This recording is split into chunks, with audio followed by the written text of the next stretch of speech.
Hello, I'm Matthew Farrell, and this is a new GTNH series that I'm doing. While I'm prospecting for ores and doing other new world stuff, I would just like to talk about how I'm doing things this series. First of all, I lost my GTNH world, or at least the copy on this computer. I have a more stable version of the world on a flash drive, but I got burned out of that world anyway, so I privated all the videos on that world. Secondly, I want to play Gregtech, and so I restart a third time in vanilla Gregtech. Thirdly, I want to change up my video editing style. I suck at doing live recorded episodes, they just turn out really boring, so instead, I decided to switch to a scripted voiceover. The first thing I did was find an iron vein. After that, I created all the basics for a Minecraft base. 2 chests, 4 furnaces, 1 crafting table, and 1 bed. I then mined a lot of iron, which I needed for Gregtech tools. These are the gates to everything Greggy in life. But before I work on that, I want to actually see when I go mining. And unfortunately, due to the quirks of Gregtech, before I can make charcoal, I have to have a coke oven, which is a 3x3x3 multi-block. To make this multi-block, I need 195 sand and 117 clay, so I went out gathering sand and clay. Not much else to say. Now that I'm done with that, I formed them into coke oven bricks and smelted them in my 5 furnaces. And now I wait. Now that the bricks are done, I finally built the multi-block, and now I can craft torches. And also, I have a source of infinite fuel, which will prove useful as I knock out the quest for getting bronze, which requires a ton of tin and copper ingots. So I went to my local copper and tin vein, and mined about a stack of copper and half a stack of tin, which is more than I need, but in Gregtech, always get more than what you need. Now that all that is smelted, I can finally craft my first batch of bronze and get out of the intro phase and into the steam age. Before I can start building more machines beside a basic boiler, I have to build out things a little in order to prevent this base from becoming a lawn base.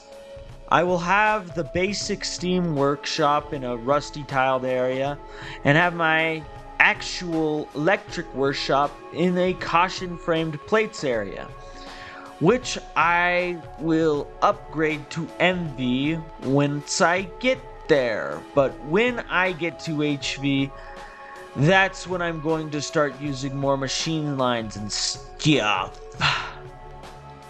But for today, that is not what I will be worrying about for a while. But what I really need to work on was the water pump, which I crafted off camera because I forgot my recording was paused. Whoops! But at least you get to see me place it, I guess.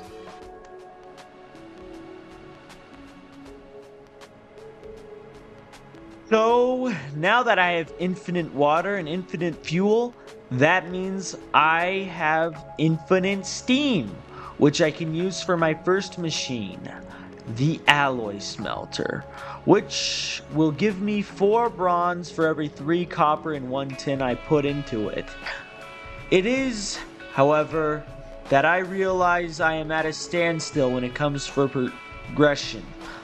I'm almost out of iron, I have plenty of copper and tin, which is nice, but I still need diamond, nickel, and redstone in order to progress. So prospecting and mining I go.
So, now that I got all of that squared away, I decided it was high time that I crafted two machines that will become very useful to me.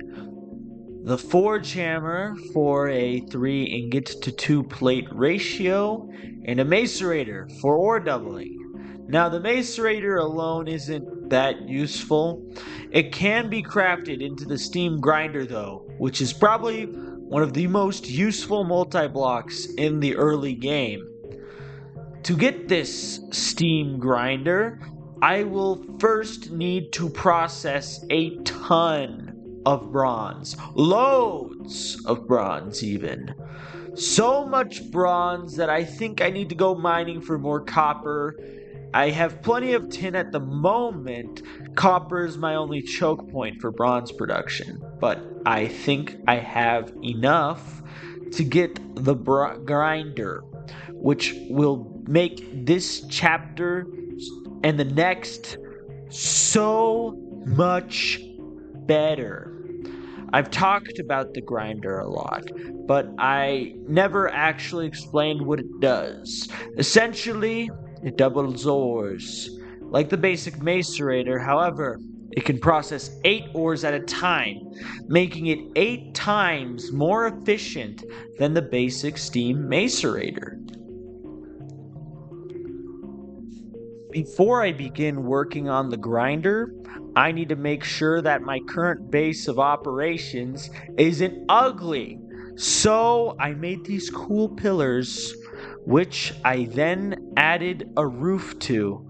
And for the future LV area, I made it look more factory-y, which is my way of saying I put a bunch of chisel factory blocks together. I'm ashamed to say this, but this mod really carries my building in any mod pack I use it in. But back to the grinder. In any Gregtech playthrough, you should always separate your crafting steps into smaller steps, especially when making a multi-block. The first step I want to work on is the bronze casing. According to the quest book, I will need around 22 blocks of casing for the whole multi-block. To make this casing, I need 1 brick and 6 bronze plates for 2 casings. If you do the little math, that means I need 11 bricks and 66 bronze plates in order to make just the casings for the multi-block. After a little bit of processing, I have all the bronze and bricks I need in order to create the casing for the multi-block. However, there is one thing I forgot to account for: the need for lead. The grinder itself requires 2 potten gears. Potten is an alloy of 6 copper, 2 tin, and 1 lead for 8 potten. Each gear requires 10, so I only need 3 lead, but I have a whopping 0 lead, and the closest lead vein is 300 blocks away, so excuse me as I skip. And now the potten is cooking. Magical, I know.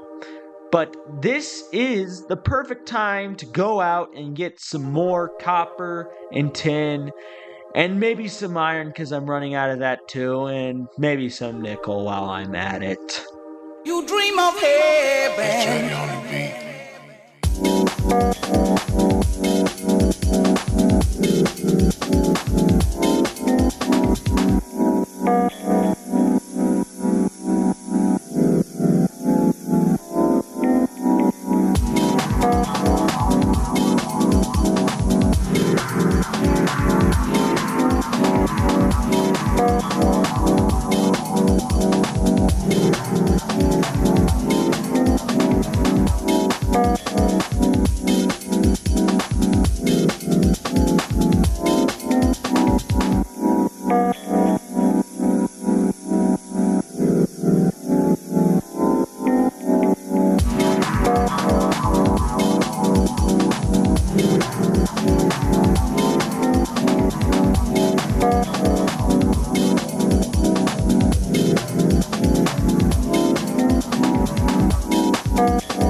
After I got all that mining done, I finally came home and finished the grinder.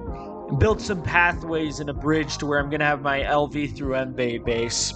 But thanks for watching. Seriously, it means a lot to me. I'm a really small YouTuber.